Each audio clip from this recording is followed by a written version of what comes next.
special time of the week where it's the Daddio show, everybody. Ricky does air traffic control motions with his arms for some reason. He's out here doing semaphore to communicate with the ships at sea.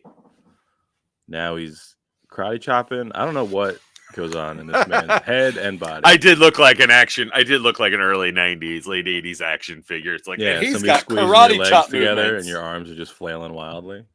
Yeah, I loved that we're like, we need a little bit of realism in this imaginary, cheap plastic spot. Oh my gosh. One of my core memories is being at a babysitter when I was little, probably like 4 or 5 years old. She lived in a trailer park, and she was a very mean, nasty lady. Down by the river? No, just in the trailer park of Alexandria, Kentucky, off of 27. If anybody knows that. Oh, that one. What are you talking? You know, it's pretty famous. But there are countless stories to why I did not have a good time with her, and my brother has corroborated all those as well.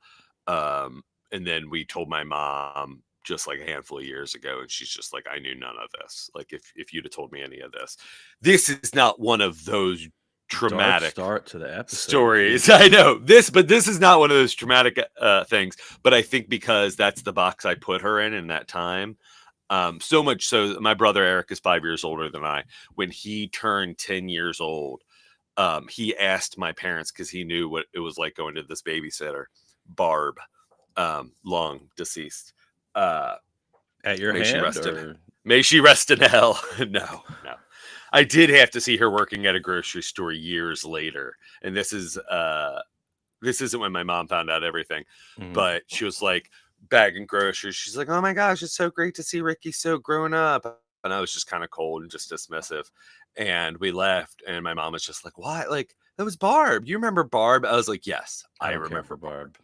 I don't like Barb. Barb exists in her name perfectly.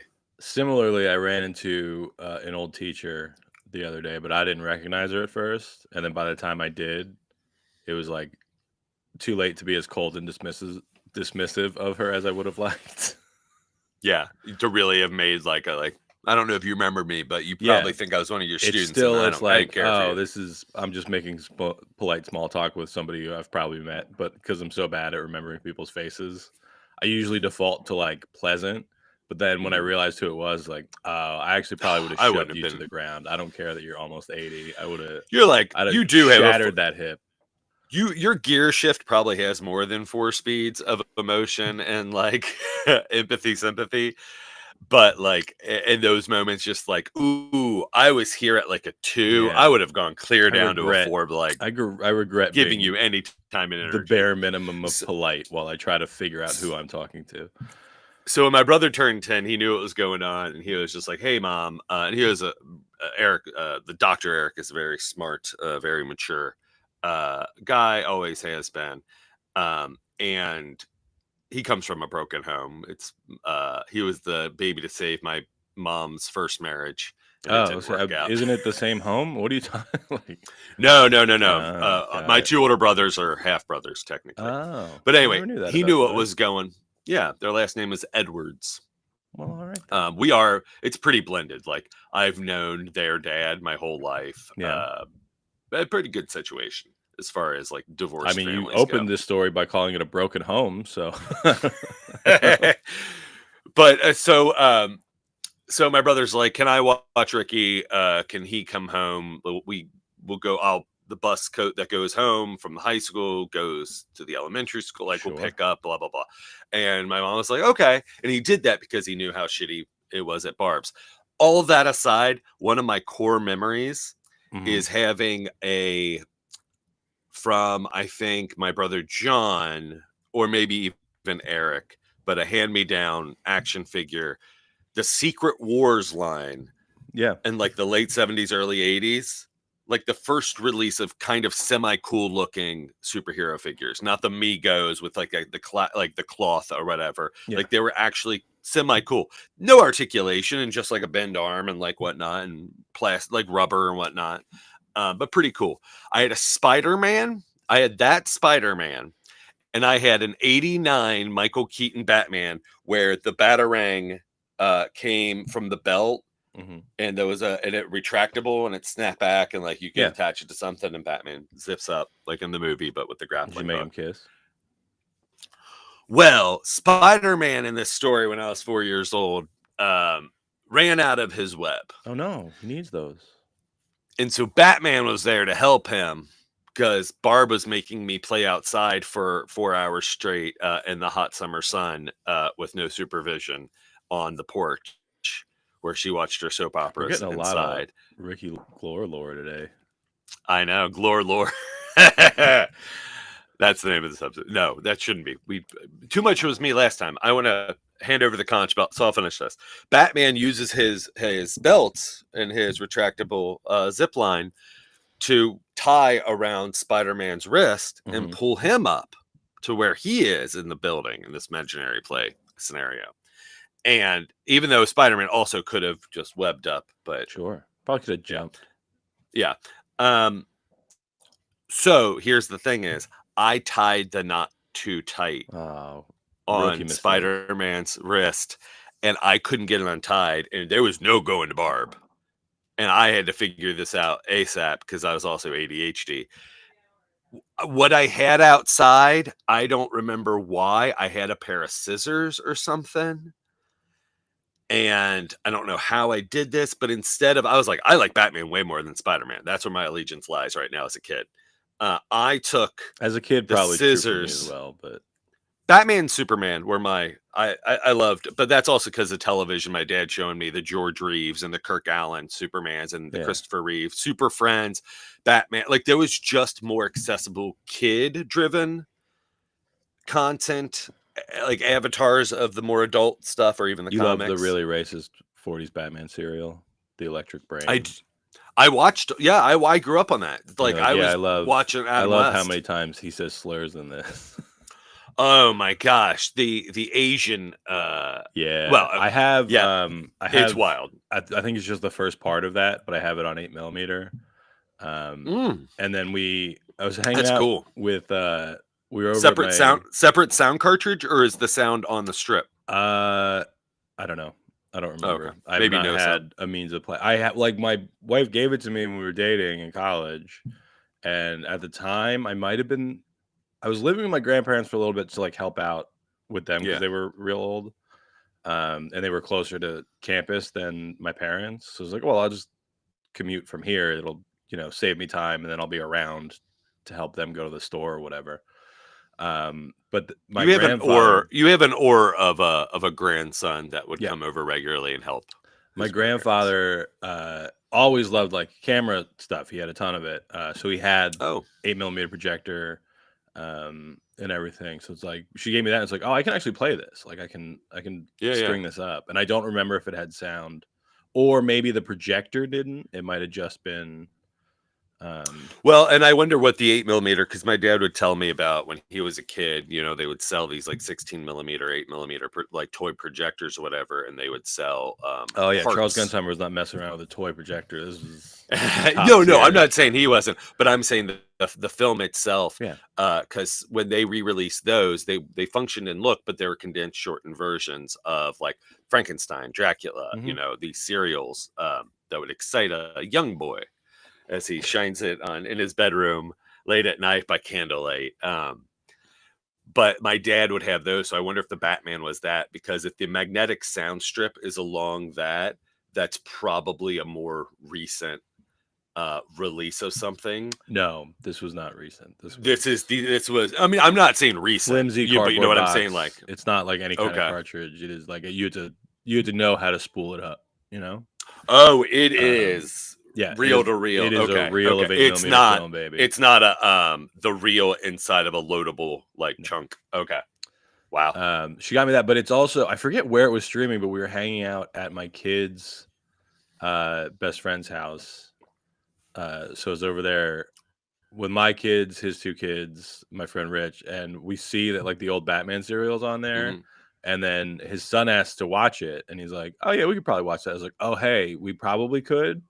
It's been a while since I've actually seen it, but there is some stuff we're gonna have to explain to the So children. there are two different, and then I'll close the tab on the trauma of my youth. Or Yeah, I when you guess that wouldn't be circumcised youth; that would be Batman to save toddler. Spider-Man with your scissors. God, I should have. I did something so much more barbaric. Oh no! I fucking Aquaman Did you chew Spider-Man. Spider-Man's arm off? You did, you maniac! I He's liked not Wolverine. Batman more. It's not going to grow back. Because I was like, here's the thing is, if I cut this string of the Batarang, the function of this Batman, the only reason to have this very specific, because each Batman did something, right? Yeah, I remember. My favorite Batman's always for the animated series and for the Michael Keaton was the where it's Bruce Wayne and then you put on the thing to make him Batman. Those were always my favorite. I fucking love those because I was like, that's two figures in one, you foolish toy company. But so I was like, if I cut off Spider-Man's hand, barbaric, there will just at least be a knot and the Batman figure will still function. So then I cut off Spider-Man's hand and immediately regretted it. There was a knot in that line. And then when it went back in, when it retracted, it would no longer pull out. So not only did I fucking amputate Spider-Man, out of all the stuff that happened at Barb's, she had a switch on her wall.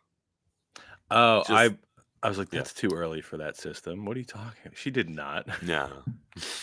It was the original Nintendo Switch. But to go with the Batman stuff, because now that other story's done, there were two serials. And I remember one of the Robins was named Johnny Duncan.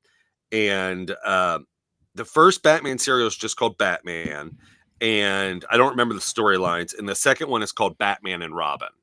Even though Robin's in the other one too. Yeah. That was also the first appearance of the Batcave. The Electric Brain is the story for the at least that's the reel of the first one that I have, because that's the very racist evil doctor is trying to develop a mind control thing, if I remember correctly. Thankfully, the kids lost interest when we put it on, like pretty quick, and then they went to play. So it was just, two adults, and we're like, man, I cannot believe how many times Batman the one thing I really dug. Holy racism, Batman! It's crazy. Well, Robin. But that was where the Batcave came from. Go over there, like, hey, yeah. Isn't that also where Alfred comes from? I don't know that for a fact. Or was Alfred an OG? There are a few things, because I'm also misremembering because there's a lot of scandals with Batman. It's like, what did Bill Finger create? Everything. What did Bob Kane create? Nothing, really. Almost nothing. Like, what if a dude was named Batman? Like, yeah, like, I mean, it's watching that documentary, I think it was on Hulu or something, was transformative for me, because I grew so much steeped in everything pop culture Batman. Yeah. Being 4 when the 1989 Batman came out, but already being inundated in Batman via Adam West, via these serials, via falling in love with Robin, like which we've talked about before. There was just so many access points and representations of Batman that I was just like, this is it. Like, I fucking love this. And then, but also concurrently, I loved Superman because I also grew up with George Reeves, like there was a lot of different versions or access points for me. And I'm like, man, you know what I like about Batman and Robin? I love when Robin there's certain eras of a Robin where he's young enough, and I know this sounds weird, so I was like going down a weird path. When I like him young. Give me them little boys in tights. I like him real little. I like my Robins like Jesus. I like him real young, and I like him 30. Like, those are my two variations. Yeah, I mean, hey, it's those middle years are tough for anyone, right? Whether or not your And it's Jesus like and or a Robin. Jason Todd, like it's just like shut the fuck up, I you did not whiny care for Jason. bitch. Yeah, it's Oh, I was I was not. fine when they brought in Jason Todd and they didn't give him a backstory and he was just a Dick Grayson replacement or OG original. Yeah, When it was just it changed the next season and they're just like, oh yeah, and Bruce has got another foster kid and welcome Jason Todd, and he was just like, proud to be here, Bruce. And then people were just like, oh, you can't just replace Dick Grayson and just call yeah. this kid something else. Like Where'd he this has little to have boy a come from? backstory. And then they did one of my favorite 80s Batman front magazine covers is Batman in the alley, long, dark, like almost vampire cape, Yeah, looming over the 80s like Lamborghini Batmobile, while Jason Todd's on the other side with a tire iron, hubcapping and taking off the tires of the Batmobile. yeah. I still have my original copy of that, just fucking tattered as shit. And I was just like, I fucking love that he was at this orphanage for like this old woman Fagin like character where she sends all of her orphans. Like in Dark Knight Rises, I thought we were gonna figure out. They do it a little bit with Joseph Gordon-Levitt when they reveal he's Robin at the end. Like, Yeah. you should use your real name. I hate that. I love. Jay Leno as the DMV lady. I was so on board that they were like with him handing it over. Him taking over, and like I think I've said it on here before. I've been more interested in Robin than Batman for most of my. Where it's just like, well, because when you're a little kid, like that's the reason superheroes have little kid sidekick characters is to give someone a little kid can be like, oh, that's me. I'm Robin. I'm hanging out with my friend Batman. I'm doing adventures too. And you're not just like reading a story about a 30-year-old mentally ill man beating up criminals. You're like, oh, that's my friend. I'm going to live forever and you will too. I'll never let anyone die again. The lack of Robin representation in most Batman media, or when it's in there, it's kind of bad, is upsetting to me. But they've done some more recently, and I don't think either of you have really watched it. Like, I don't think either of you watched Titans either of who? Or whatever that who live else do you think is in the room? I'm saying you and I. Oh, we are saying how much we're a fan of Robin Titans. content. It's the worst. Yeah, it's the worst show that I watched every single episode of. What are you talking about? The live action one, yeah. Not Teen Titans, because Teen Titans. It's just called Titans. Yeah. Okay. Yeah. It has the kid. So Robin in that. There's Tim Nightwing Drake, and there's Tim Drake. Yeah. Right. Tim Drake is in the Batman, but not as him. It's the weirdest thing because while that show was airing, yeah, right, he is on television in an official DC property as Tim Drake, and then they make a Batman movie. They cast the Robert this Pattinson kid as just a gang member. And it's like, oh, are they tying them together? Is he going to find out? Because, like, that would be weird because we see Batman in Titans. That world. And it ain't Robert Pattinson. Robert Pattinson. And it's not even like, it really wouldn't make sense. And this is supposed to be hyper realistic. So they're not going to do any dumb.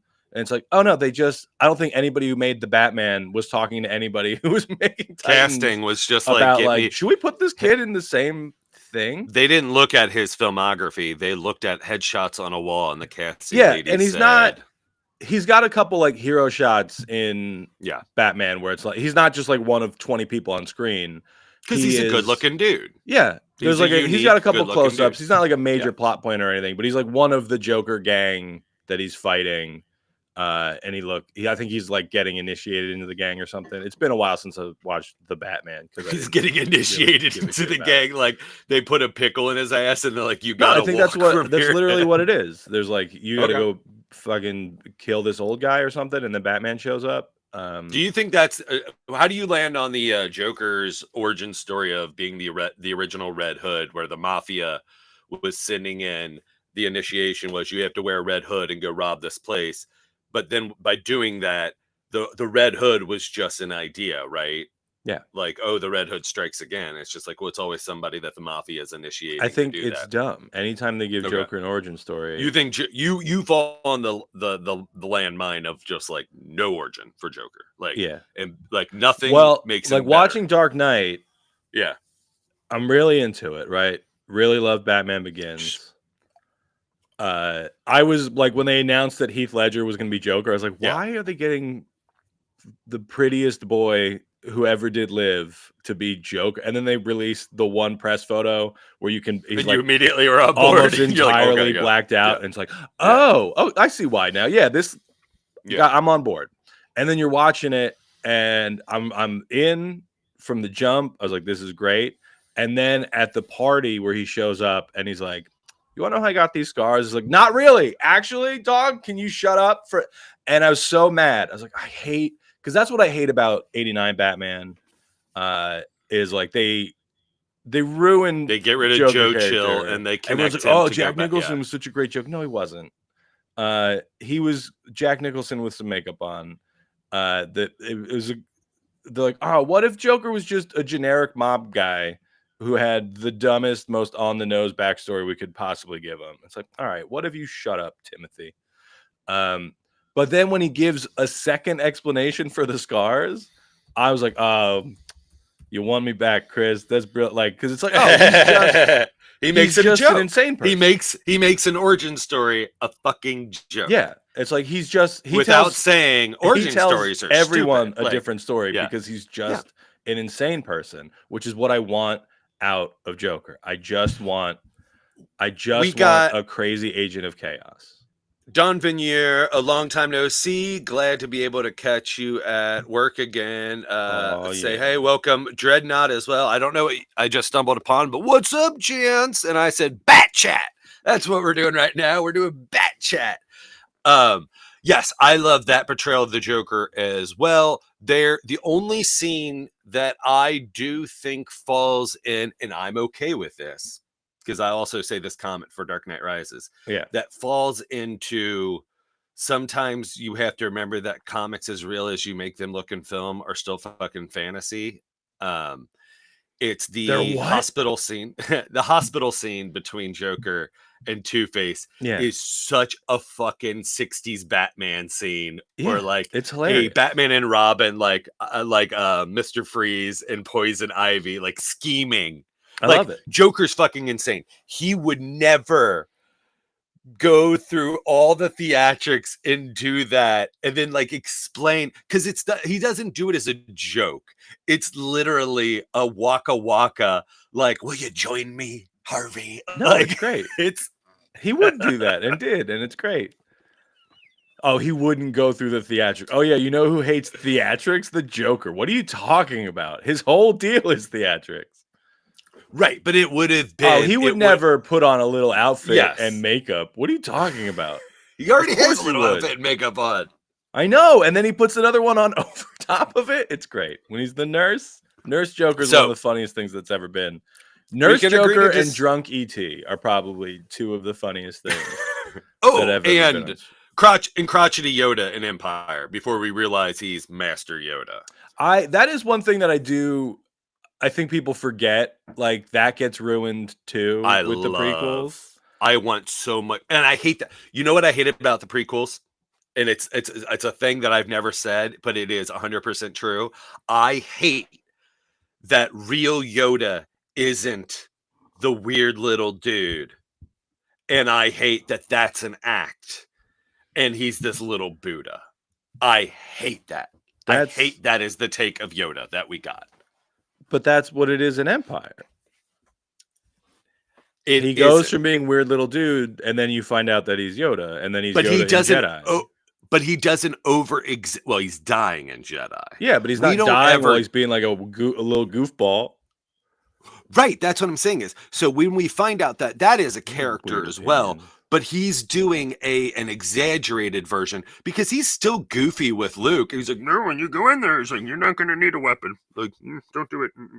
Like that. He's more like that. He's not, yeah. Like everything isn't fucking Miyagi like it is in fucking the prequels. And it pisses me off because it made me feel like George Lucas was like, I didn't direct Empire and Jedi, which featured the Emperor and Yoda.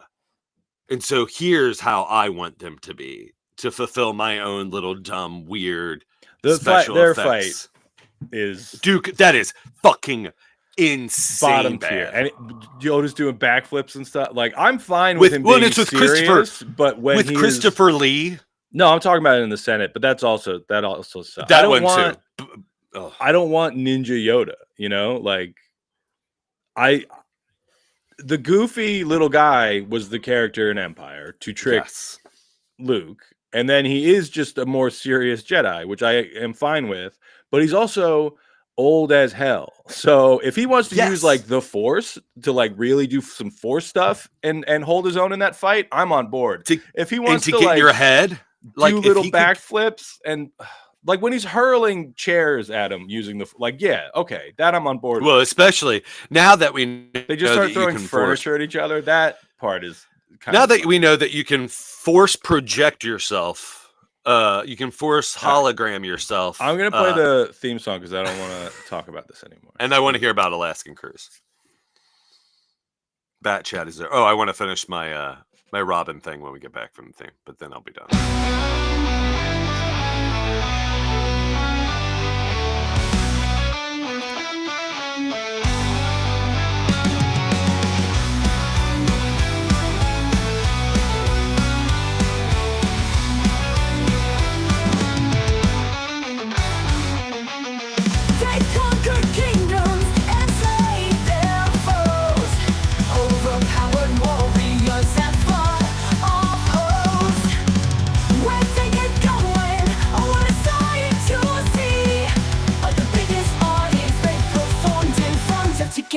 It's only been about 63. The Daddios should mean double damage.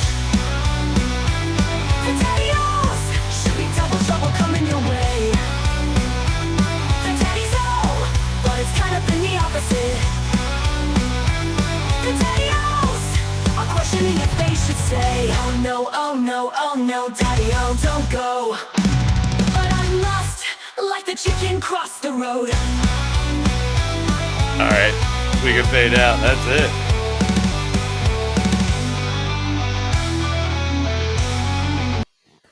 Oh yeah. Dreadnought said Nurse Joker smashing a lot of that. Oh, I got the gist that it was about how nobody ever comes see us when we do shows together.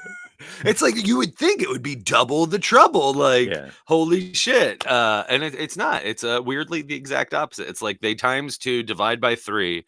Nurse Joker smashing the remote trigger and nothing is happening is such a supreme improv from Heath on a first name. It's very good. Agreed. It's fantastic. And if anybody didn't know the story, the explosion was supposed to happen as cued when hitting the button. It didn't happen, so Heath Ledger stayed in character because he was probably going insane at that moment as a real person, which led to his death. Where do you fall on that of bad directing on Christopher Nolan? I think the whole thing is overhyped. I think the weird mythology around like, oh, if you play the Joker, like it gets you. Like, dude had problems before the movie. It's gonna get you. Yes, it could have happened if he was playing any character. I don't know what to tell you. Could have happened during A Knight's Tale, just didn't. Yeah. So to wrap up on the Robin, what I love is I played the theme song was to wrap up on the Robin. Wrap up on the Robin, and then I'll be done. When you have a young Robin, and he's a kid, and when I forgot this whole thing started with you being an absolute perv. Like, I need them little boys. Get them in the. I need that little green short. I love that you're trying to improv being pervy, but you also just don't want to say something fucking disgusting. Correct. Like I can hear how gross can I be without making myself feel gross? Yeah. Yeah, so I'll just describe what he's already wearing. I'm just going to try to talk like how Ricky sounds. Oh shit, yeah. This is how you sound when you talk to me. This is how I hear you in my head, friend. Hey, pal. Hey, just raw for your gonna play just Seth Rogen. Rolf is an underappreciated Muppet. When Superman ever appears and it's a younger Robin. Yeah. Fucking Robin lights up. Oh, so Robin much, loves that guy so much. Oh my god! Because even so much, Batman's like, "Hey, I'm a superhero too, right? Like, you could give me some of that respect and honestly, adulation." My favorite Superman stuff is when he's full on cucking Batman. With Robin, where Robin thinks Superman's so fucking cool. Like that's why he's Nightwing. That's a any woman mythology story. And he's like, man, do you and that's to piss off Bruce, because he's a fucking teenager, and he's like, I'm gonna piss you off, Bruce. I'm gonna get the even as a peacock a bright-eyed little 9-year-old, Dick was like, I would ditch you in a heartbeat if Soups was like, you want to come to Metropolis? Yeah, dog. You think if I kill Crypto, I could be the new I'll Crypto? Be Crypto. That's fine. I don't mind. I'll wear a collar. If Superman wants to put a collar, I'll be Crypto. How do you get Superman serum? Like, how do you become Superman? Like, I want to. And Batman's just like, I brought you into my home. Like, I adopted you. Like, you were legally my son. Can't fly though. You were killing me. You can't fly though, can you, idiot? You got lasers that come out of your eyes. Oh, you got one on the belt. I don't care if it's on the belt, Bruce. Superman's a fantastic friend to Bruce and Batman. But you are right. So even when it's not just cucking him with Robin, it's also anytime Bruce is with someone that he like a lady that he's like, okay, maybe I'll let the guard down now. Maybe I'll let him inside. Anytime like Clark shows up, or especially Superman, he's always fucking just roasting Bruce. Yeah. Like about making fun of his money or like his disconnect to humanity. And it's just like, God damn it, Clark. Like that's why I like Superman. It's because he is an observer. And he's like, I want to be one of you, and to be the best I can of that, I have to like watch and observe everything, and but he uses those like as jokes to Lois, jokes to Jet. Like, I think Superman's funny, but that's a weird take. I mean, most things are more interesting to me if you put Batman in them. Yeah, but like Superman with Batman is more interesting to me than Superman alone. I dig that. Or Superman with Richard Pryor, and that's why Superman 3 is the best one. I like buddy movies. I like buddy things anyway. So the animated Batman Superman movie is, I think, a fantastic watch if anybody hasn't watched it. Oh no, there's it's called just the Batman Superman movie. Oh, all right. It was when they did the World's Finest series. I think this is just because they have to switch off. Like, Superman has to go to Metropolis. They do a switcheroo thing too. Batman is here's the Batman argument. Batman is legit because it's all toys, not superpowers. Just to show that if you are rich enough, you could live forever. I mean, not a new argument, obviously, but one I push back on of like, no, he has superpowers. Like, just beyond the money, all the like, oh, he's gone through all like this training, so he can like, he's Sherlock Holmes. He can only in a sleep fucking 2 costume hours a night, and he can, but he can only jork. He has this special ninja potion from the rainforest. Ra's al Ghul. Oh yeah, there is. Dude's got superpowers. Yeah, and also there are like. That's the one thing I really like about the Batman. There's a couple things. I don't love the end where the city has to be sieged on or whatever, but is when Pattinson is fighting the Riddler squad, which I also don't agree with, because as kooky as those people are, I don't see them having a subreddit where they form this militia and they all wear the same outfit. If they're as crazy as they say to be. Oh, you don't believe in a thing that has actually happened a bunch of times recently? Of course they would. That's the most realistic part. Oh, a bunch of weird incels are gonna like decide what mask to wear when they do a weird crime. Yes, because look at January 6th. No one could agree on a look. We had Big Feather Guy. We had Beast. But they didn't wear the exact same Amazon list of here's your costume, guys, and your duct tape and whatever. They were all uniform, like someone fucking made them. I wanted there to be more differences. But again, it's a movie. I suspend my disbelief. The thing I love is when he fucking adrenaline like in his leg, and he's just like steroids out and banes it a little bit. I'm like, oh, I like that. Yeah, Iron Man, Batman, definitely side by sides. I used to make a Iron Man is, I think, a better example of just toys. Well, like the toys are ridiculous and are essentially superpowers, but Tony Stark, other than being rich and smart, doesn't have anything. But there's no like Batman mystical has alcoholism Ra's al powers Ghul. that he got, you know? Batman has Ra's al Ghul, and Tony Stark has the Mandarin.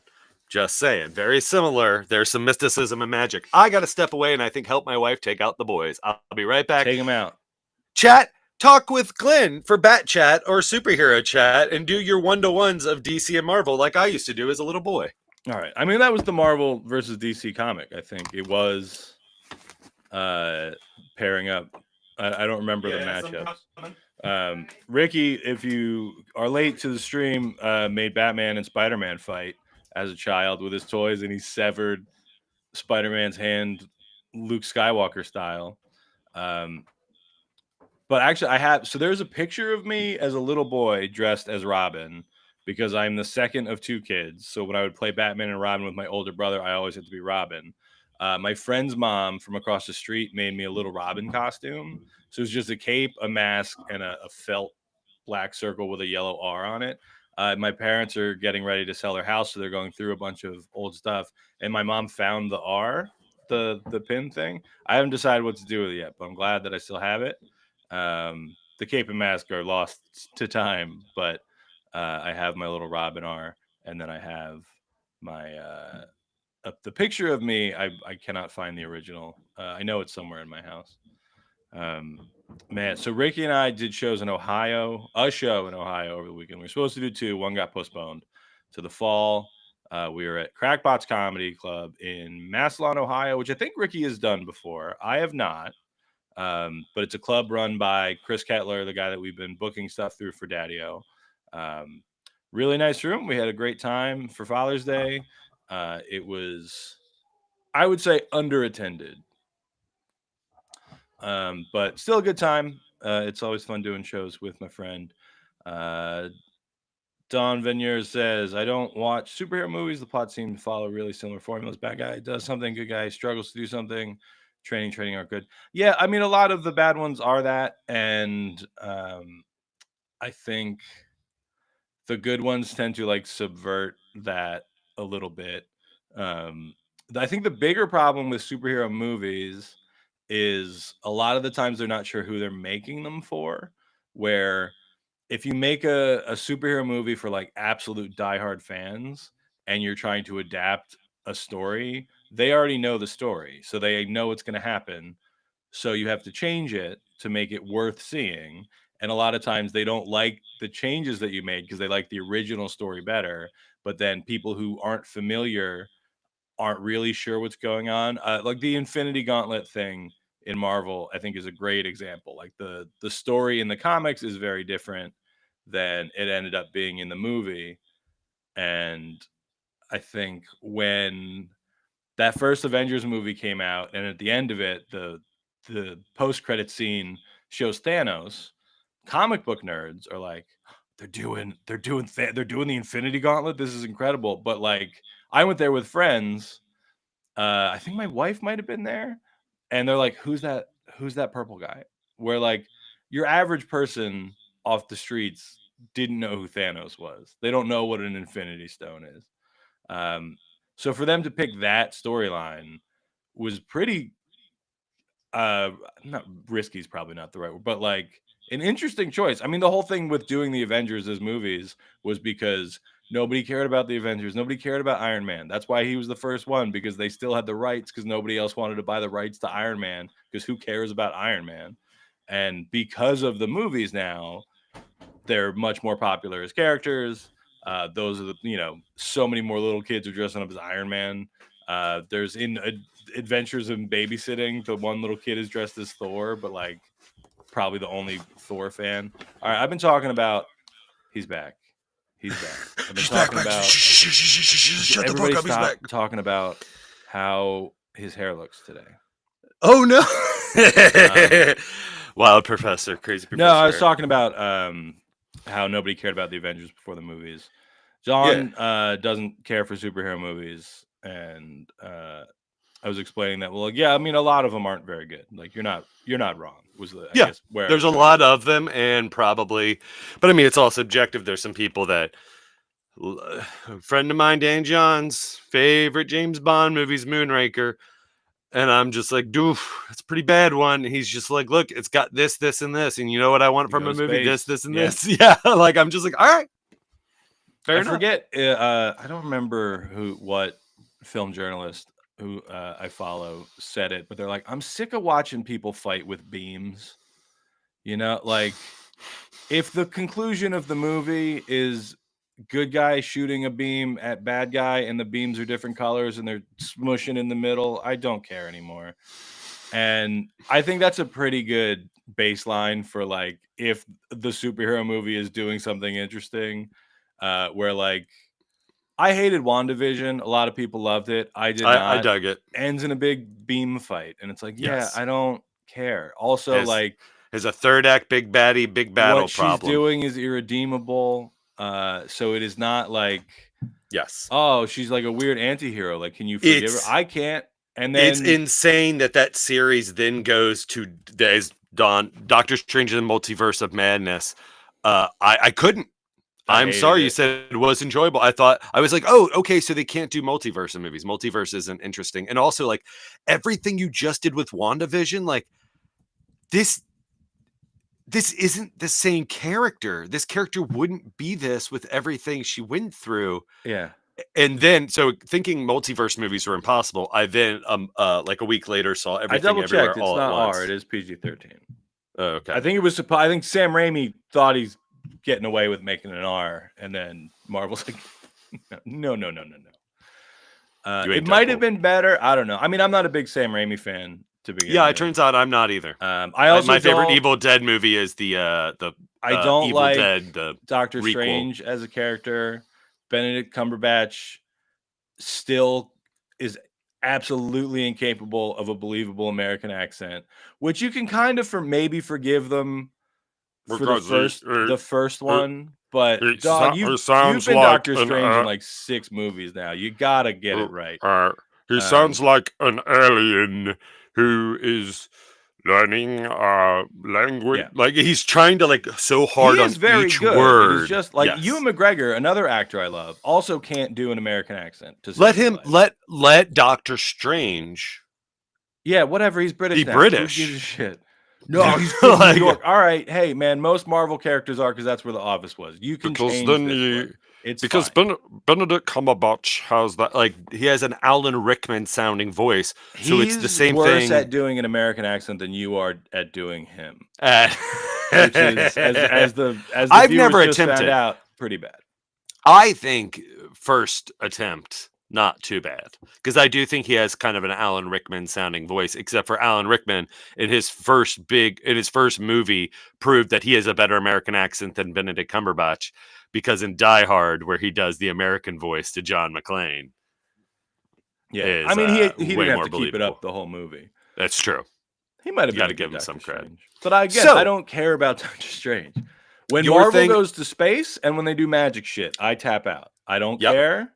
Everyone's like, Jack Kirby stuff is so all right, cool. It looks neat. I love all the bubbles in space. Whatever. I don't care about this story. So I mean, there's a great interview that Stan Lee and Jack Kirby go pretty fucking raw on each other. I don't know if it's late 80s or what. Have you heard this where Stan was just Kirby's just like, Stan is just all about like making the money and Stan was just like, Jack, you never would read the stories.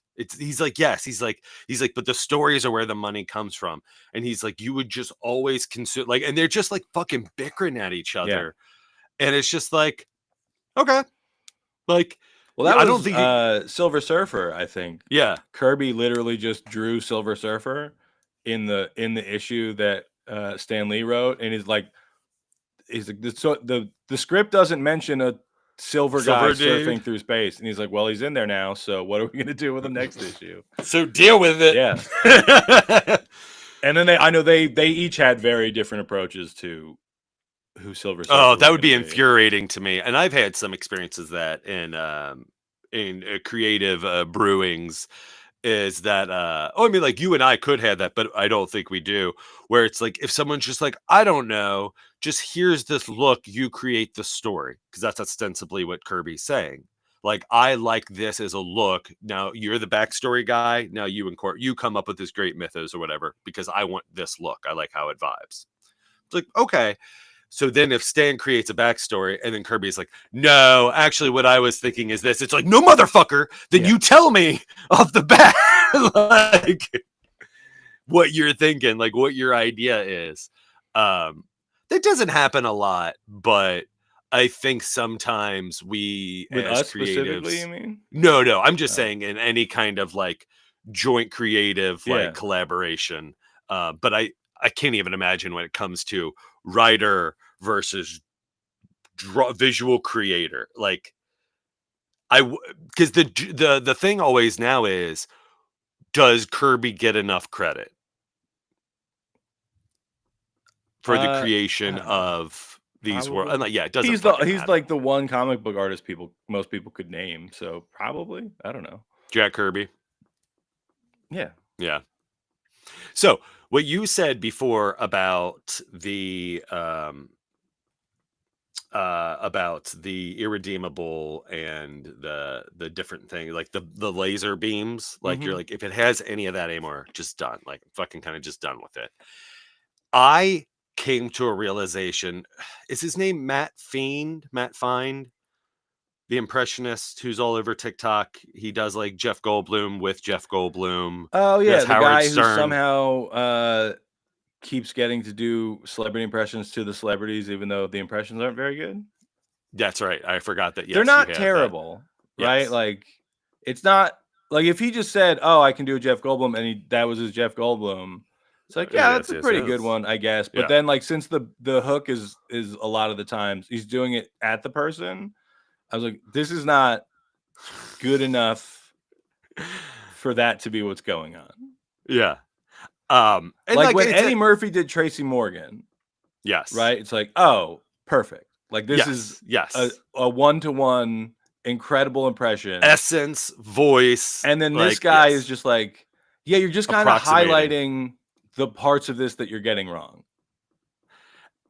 He's doing exactly what you said, like where it started off like as, and I mean, it happened in many other places, but for SNL, it was like Weekend Update, where you would have the real person with the person doing the impression sitting side by side, like Seinfeld and Fallon, where Fallon's dressed up to be Seinfeld. And they just two great guys. Just no notes. Just a couple of gems. What do you have against Fallon? I don't think we've ever talked about that. Oh, I don't want to talk about comic books anymore, let alone what I don't like about Jimmy Fallon. Okay, we won't. So I'm gonna play the theme song again and then see if that works this time. About Matt Fiend or whatever, is I saw a clip of him on Fox and Friends. Of course. Just making them just die with laughter. And then he did Trump, and he started just hitting on the blonde on the couch. I don't know any of their names. And it was at that moment I was just like,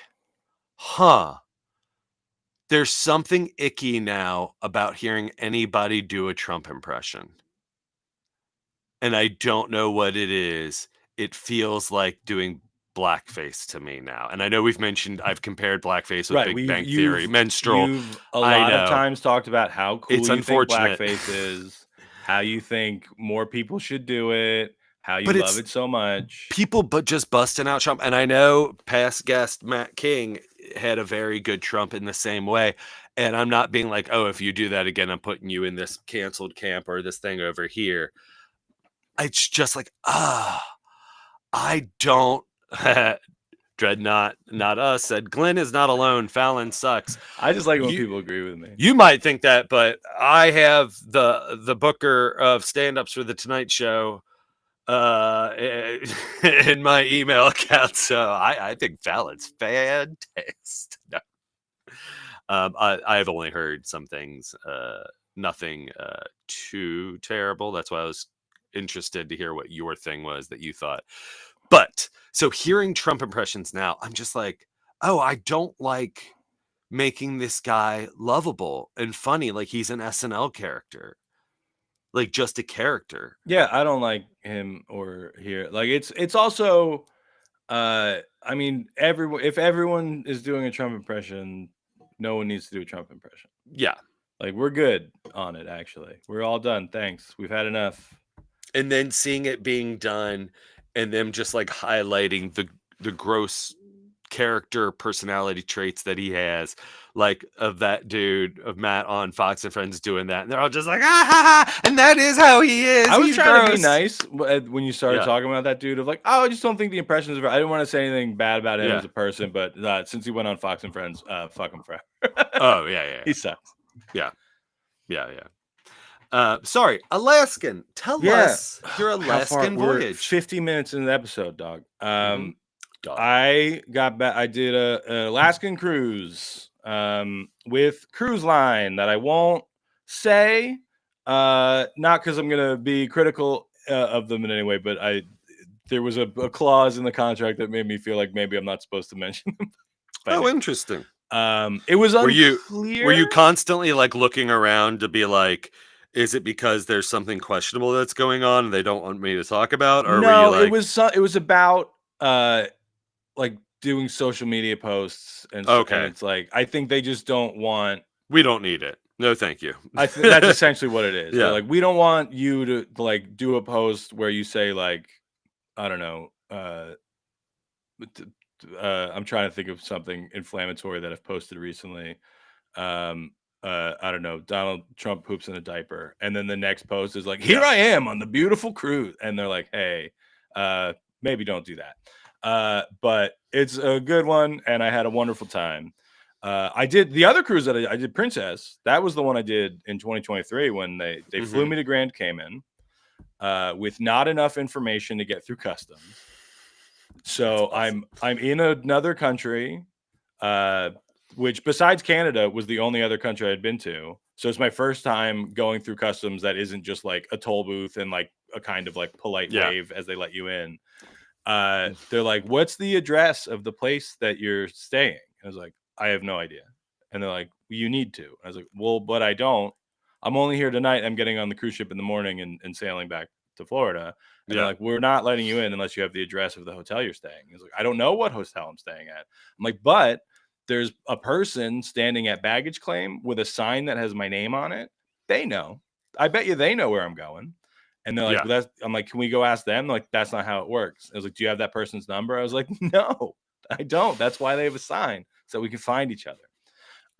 So then I have to like call the cruise line and I'm on hold for like a while. And the customs people are clearly getting annoyed with me. And it's like, I don't know. You're like, I gave you a suggestion of a way that we could speed. They gave me a letter that says like, I'm with the cruise. This is why I'm going to be there. And they're like, just make sure you have that. That's all you need. And then it turns out that wasn't no, all it's you not. Need. No. And then I get on the ship, but no one Glen, tells me. You have no idea how many people have come in with fake letters and have gotten into Canada and they have just like murdered people. Probably just American murderers. Zero. Canada is filled with American murderers and rapists.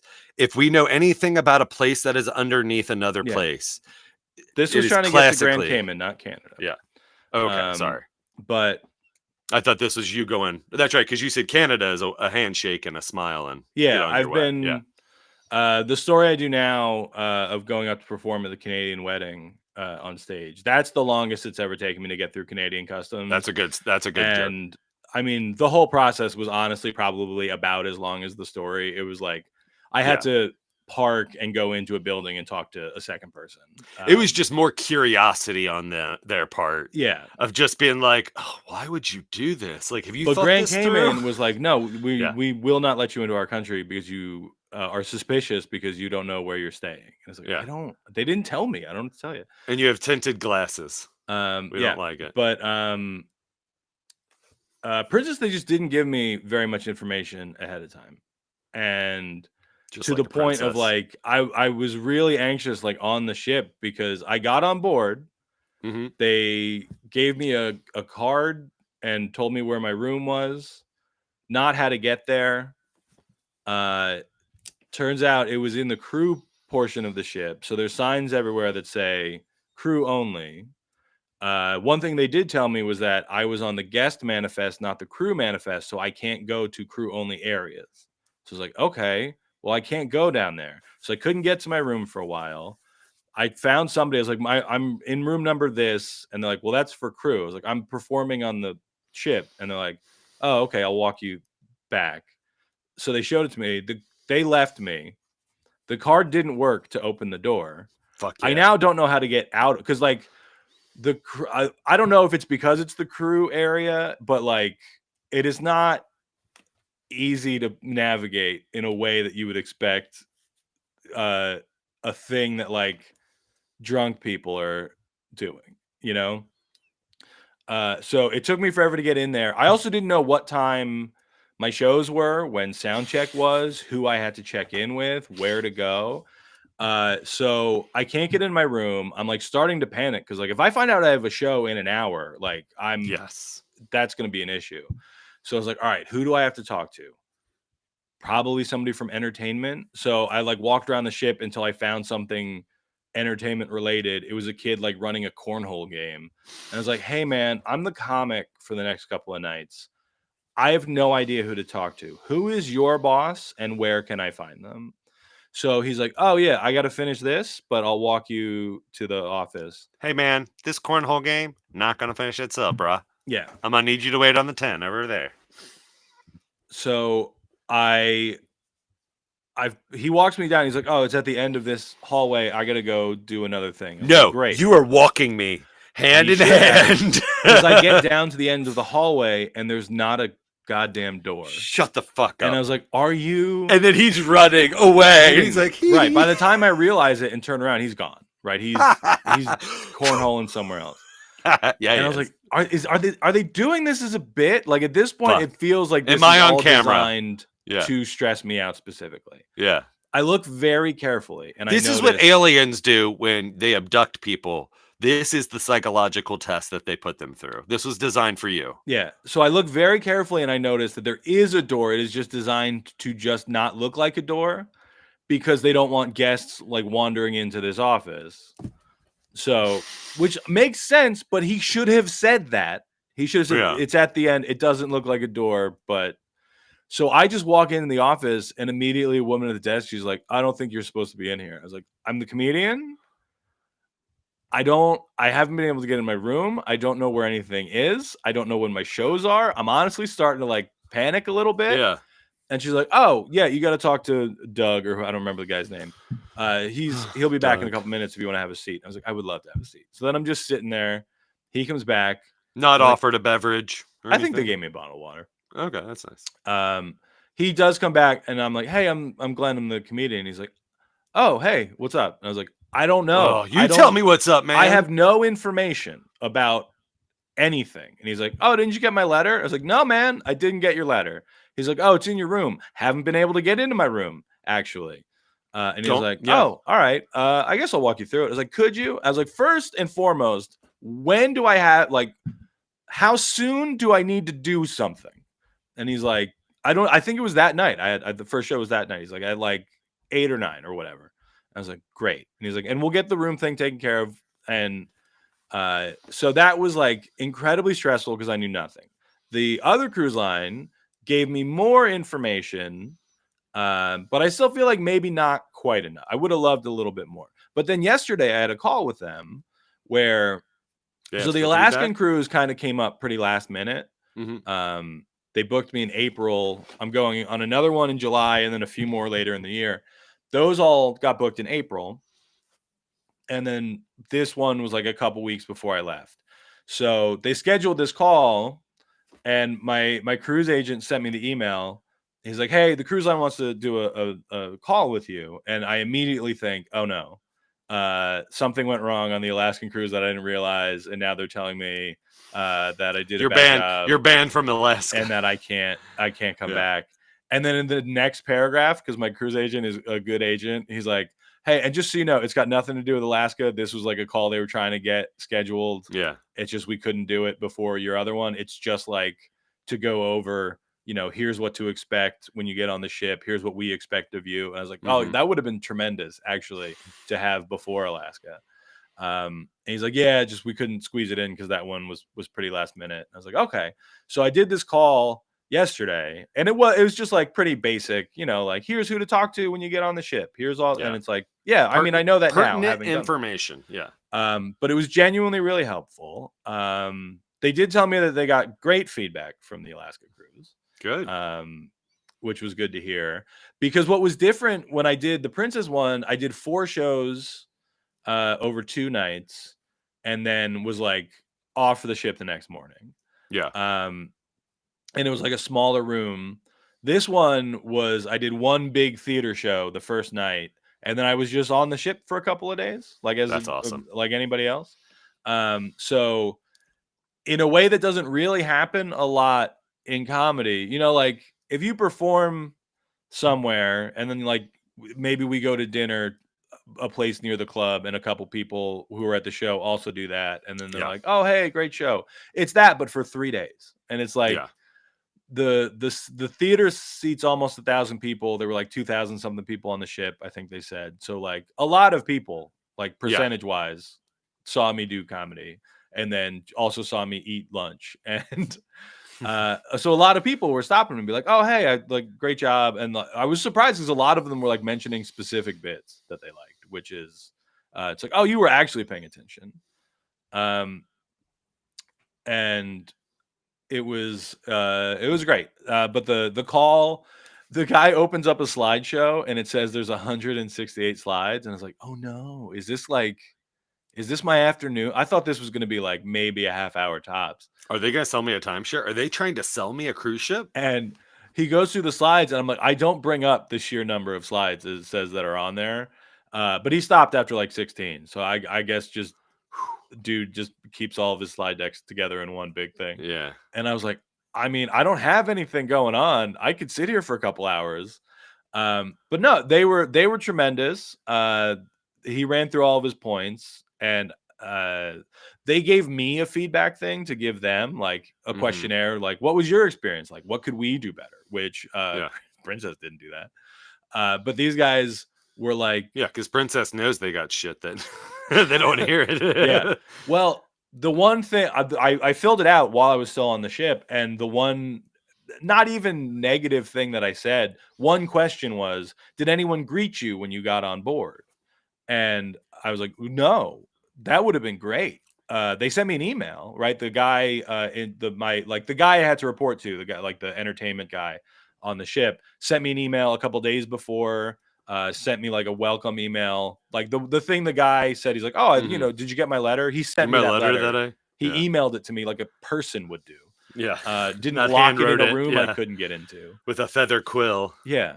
So he emailed. So I knew. I'm like, all right, sound check's at 5. I can get on board at this time. I won't be able to get in my room. I think it was like 1:30 or something. So it's like, okay, so I'll get on early because I habitually worry about being late to stuff. And it's like I can kill time on a cruise. It's just like hanging out in a hotel. Like I can kill a couple hours. I'll get in my room, shower, get ready for sound check, go meet this guy. But when they're like, oh, did anybody greet you? I was like, that would have been great, honestly, because especially because I had to fly to Vancouver. They put me up in a very nice hotel for the evening. Then I got to take public transit from the hotel to the cruise port, which I loved. I didn't have as much time to walk around downtown Vancouver as I would have liked, because I had like all my baggage and stuff with me. And I was like, oh, well, I'll get to the cruise port. I know you can drop off your baggage and they'll put it in your room for you. But because I didn't have a reservation number or something, they couldn't, because they didn't know what room I was going to be in. So I had to hold on to it. And it's like, not that I packed a ton, but I didn't want to walk around downtown Vancouver with like my little bag and my full backpack. Your Louis Vuitton trunk that has ancient relics. No, I traveled pretty light. I just had a backpack, and then I had like my little carry-on bag for the plane, that like my iPad and medicine. People are always very surprised about how light you can travel depending on just knowing what you're going to be doing. Like for performing, like I've done a weekend of shows with a backpack because I had like a pair of jogging shorts and a t-shirt and then like show clothes, and that Well, was it. especially because I knew I was only doing one show. Yeah, so it's like, that oh, helps. I can get away with packing a nice outfit. Yeah. But then also we talked about it on the call yesterday, and they didn't mention it before Alaska, but it's like, oh, well, if I'm going to be on the ship and like around, I can't just look like trash the rest of the time. So it's like, yeah, then you'll really stand out. It'll be a different like. I People brought be like, oh, a second pair of nice pants. Where like if we were just doing a week of shows, traveling you still want to look around, presentable. yeah. If it's But just if it was like me, you and I, yeah, if it's just you and me driving around for a week, like I'll have nice show clothes and then just like sweatpants or gym shorts and t-shirts the rest of the time. But it's like, oh, I do have to look like a bit like a person the rest of the time. So I had like 2 actual nice pairs of pants instead of 1 and shorts. I had like a sweater, and it's like, oh, so I'll look okay. But still, like, Dreadnought asked, do you get a normal room or is it like a crew room? This was a normal room. Yay. I was genuinely surprised at how nice it was. The other one that I did was kind of what I was expecting, of like, I know they're giving me a room. I cannot imagine they are giving me like a great room. Like, I'm not gonna have a balcony, Yeah. But I had a window, and then the room I was in on this last one was like pretty big. Like I like to pace around the hotel room running through the set before shows, and this was big enough to pace in. Like, not, a ton of pacing, but like the other one was like you get out of bed and you're kind of right at the little seat. I don't think it was even a couch. It was like a seat and then the bath. It was pretty small. You roll over in your bed and your wiener flops into the toilet. Yeah, like but that's how it small. was. It was. I mean, both of them were fine. Like I have no complaints about either room, but this one was nicer for sure. But yeah, so I did the Welcome Aboard show, which is like a variety show, and then me. So there was like they have. It's like a little tease, like, and if you liked what you saw and here, there were like a couple of the dancers, a lot of the musicians were like, I don't know the distinction between a symphony and an orchestra, but there was like maybe 20 musicians up on stage. And then there was like a dance group, a singer, and then I closed it out with 25 minutes, and then I was done. I was just on the ship. And Like did any you other repeat guest. those 25 minutes later? What? Or that was your whole show? Was that the was 25 minutes? So Wild. my cruise agent told me I had to do 3 shows. Yes. And that they all had to be different. And I was like, not a problem. I speak in many different accents. Yeah. I will do this one tonight as a Southern gentleman. But then when I got the email from the stage production guy from the cruise, he's like, yeah, you're going to do the Welcome Aboard show. I was like, oh, yeah. Am I doing more? He's like, no, just that one. And I was like, welcome aboard. Oh, okay. Hey. So I was trying to explain this to somebody where it's like, I can explain this as I got paid, feels gauche to say an amount, but like a good amount of money, plus flights, plus hotels, to do 25 minutes worth of work. It's amazing. Which is great. If you look at it that way, that's incredible. That is not how I look at it. We've talked about the BB King quote before of like, they pay me to travel. I do the shows for free. The part where I am on stage in front of, 900 people talking about myself, that's not the part I feel like, I need to be compensated for. That's what I want to be doing. Yeah. You made me get on an airplane. You got to come correct when it's time for the paycheck. If I got to fly for your gig, So this is the only complaint of the Alaskan trip was you said the text I got was I'm never flying again. I never want to get on an airplane again, which is true. So the flight out there was fine. I flew out of JFK. If anybody has to do that, so there's the TWA hotel. Welcome back. You didn't die, by the way. I didn't curse you. The TWA hotel is like in JFK airport. And what I did was I paid to park there for a couple of days while I was gone.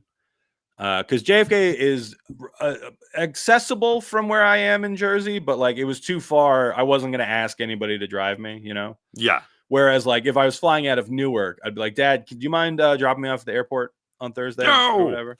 I do mind. JFK is a little far for that to be like a favor, and it's also a little far to be like, oh, whatever, I'll just take an Uber. And it's like, well, yeah, you can spend $200 on an Uber if you really want, but it was it made sense financially to just park. And when I found out that there's a place you can do that and then just walk to the terminal, it was pretty, like, the rate pretty good.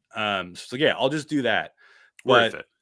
there was a problem with my return flight when I went to, like, you know how when you book a flight and you get like the app for the airline and you put the flight details in and then it gives you that. I was trying to do that for the return flight home, but it kept not working. It said like, oh, the reservation number is no good or whatever. So my cruise agent books it, not the line, I believe. So I reached out to them. I was like, hey, I can't get the details for my flight home. You know, I don't know what to do about it. And they're like, oh, we'll take care of it. And then like 2 days before I left, they're like, we'll still get you home, but like, just so you know, we might not have the details before you leave. And I was like, okay. I mean, you guys fly people around all the time. Like, this is, I'm sure in your core competency, you will get me back to New Jersey. I trust you. Yeah, that's fine. So don't like the vagueness of like, you'll get home. Yeah. And it's like, I didn't have a very tight return schedule. Like I was getting back a couple days before my kids finished school for the year and my daughter's 7th birthday, but it was like 4 days. So it's like, yeah, if it takes an extra day, whatever. It's not going to take 4 extra days. We're going to send you on the John Candy route. How comfortable are you with a polka band in the back of a van? Yeah. It's going to take 4 days. I trust them, you know, and so they get me the updated details. I put those in and it works. And when I look at my return flight in the app, it says Juneau to New York. I was like, great, that's where I'm going. And then I get to the airport after the cruise. I'm telling this out of order because I was on the cruise for a couple of days. But I get to the airport and I go to check in and they're like, so you're going to Newark? And I said, no, New York. And they go, well, no, Newark. And I was like, no, I'm supposed to be flying to JFK. And they're like, well, this plane is going to Newark. So I don't know if you're getting a connection. I was like, no. And they're like, the plane's going to Newark, bud. And I was like, my car is at JFK. And they're like, I don't know. This plane is going to Newark. You have a ticket for this plane. We can let you in and you can go to Newark. And I was like, but that doesn't actually really help me that much. Yeah. So I panic a little bit more than I would have liked to have done in public. I didn't yell at anybody, but airline staff did keep coming over to be like, are you okay? And it's like, I might not be actually. Yeah. So I'm legit panicking in a way that I don't like. I'm trying to get a hold of someone at the cruise agency or the line. I was like, guys, you flew me out of JFK. You're sending me back to a different airport. You know, this is not great, actually. Yeah. And then I kept getting put on hold and transferred through the cruise line. And then like the call got disconnected twice and I just gave up.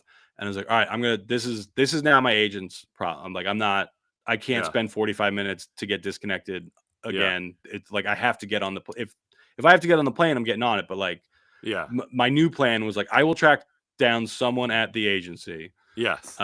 So I did, I got in touch with, so like I have my cruise agent, but then there's like the team of people who work at the agency that I deal with. When people are like, oh, call my people. Like, this is the first time I felt like I've had people for anything. Where it's like, you know, you and I work with a booking agent a lot. Where it's like, he sometimes has an assistant that I talk to, but it's like, no, I talk to him. Or like my college agent is just a guy. But this is like a full-scale operation. Yeah. So it's like, I can get somebody on the phone. So I eventually do. And she's like, yes, I'm very sorry that there was any confusion, but the plane is going to Newark. And then you'll have to get that. She's like, we can try to get you directly to JFK, but honestly, the easiest thing for you to do is just go to Newark. And I was like, You're right. And I was like, I'm really sorry for like, because I sent a couple panicked emails Mm-hmm. to this woman and like got her on the phone, and I was like pretty clearly uh bugging out a bit. And I was like, I'm really sorry. Like it's honestly, it's not that big of a deal. There is public transit between Newark and JFK. Mm-hmm. It is just like it is not what I was expecting when I got to the Mm-hmm. airport. Yeah. And it's like I'll take care. It's really not a big deal. I'm very sorry for bothering you about this. And she's like, no, it's understandable. And it's like, well, because in the app, I told her, I was like, in the Yeah. app, right? When I put It the new says New York. confirmation number in, it said Juneau to New York. And then underneath there, it did say EWR, which is the airport code for Newark. But I didn't look at that because it just said Juneau to New York. And I was looking at the time because that was they gave me one itinerary and it said one time. And then I got another email from the airline with a different time, and then it wouldn't let me put either time into my phone. So that was like the irregularity they were trying to sort out. And she's like, I think we did it. She didn't book it direct. She's like, they probably did it because there was not a flight tonight to JFK. Yeah, and they wanted to get you out. Yeah. And I did tell them because Newark Airport has had problems recently. So that's the airport that I told them to use because it's the closest major airport to me. And I mentioned while Newark Airport was making headlines for being terrible for a while, I was like, hey, just so you guys know, Philly, any of the New York airports are like a little further, like, but still doable, right? Like if Newark's still having problems, you got to fly me out of somewhere else. That's not a problem. So I think maybe whoever ended up booking the flight took that as some kind of permission to just use any of the airports interchangeably. Yeah, not being like, look, I where came it's to like, that well, one, no, I I left meant something. Yeah, I meant if you have to use any one of those, that's fine, but send me to and from the same city. Please. Yeah, have it be the same place. Yeah. So I was like, whatever. It's some confusion. It's really not a big deal. I can public transit from Newark to JFK. Which is what I ended up doing. And if I knew that's what I was going to be doing, you'd have been fine. Fine. Yeah.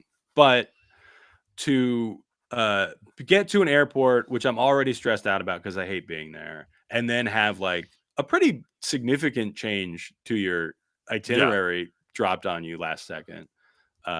Trying to figure out if it's a mistake, trying to figure out if it could be corrected, trying to figure I was out like, is it my fault? Did somebody mess? Am I being wronged in some way? I didn't do this. So my wife and I took her for her 40th to she's had been wanted to do a weekend in or vacation, just her and I in Salem, Massachusetts. Since we've been together, it's a middle-aged white girl. I mean, it's a white girl, it's a lady land there. Like a lot of ladies in group parties, bachelorette parties with their boyfriends, with their husbands. It's an amusement park. It's a city, but it is Disney for like 35-year-old women. And it's great too, because it's like an amusement park. They have ticker guys out front of each store. And all of it is shops. Yeah. In there. And they allow so many people at a time. You have to wait in line. There's long lines just to go into shops, tchotchke shops. They regulate the amount of alcohol that can be sold within the ground, like within the area. So it's just a city run like an amusement park. It was fascinating, but very expensive. So we're doing it for our 40th. We get to the airport. We're flying out at like 6:30 in the morning. So we get there at like 4:30, 4:45. Yeah. We get to a check-in counter to check in our bags. A lot of times we don't have check-in luggage, but we needed one big bag since we're going to be there for like 4 days, whatever. And it's Allie's 40th, and she wants to have some nice outfits because we're going to Boston too, blah, blah, blah. And there's this woman with a clipboard, and the front desk isn't open yet for Frontier, I think it was. And she's like, where are you guys flying out of? We're like, oh, we're looking, what line do we need to be in, check our luggage? It's not open yet. She's like, well, where are you flying to? And we're like, Boston. She's like, that flight's canceled. Cool. And we're like, I'm sorry. Like the flight's can't, the 6:30 flight to Boston is just canceled. And she's like, yeah. You're walking. I was like, do you have any other information? Because like we have rental car set up, lodge. We have this whole weekend. And it's just like, any other information of like a change of flight. Like I haven't gotten any notifications in my app with this No, flight. we Like, just hate you. and it's just like, but it's the blah blah blah flight. Like that's can't. She's like, yeah. She's like, I don't have anything more to tell you.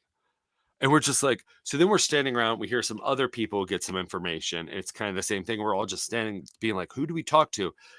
The baggage claim opens for Frontier, and we go up and talk to the women. We're like, she's like, baggage for what flight? I was like, well, I don't know if we have a flight.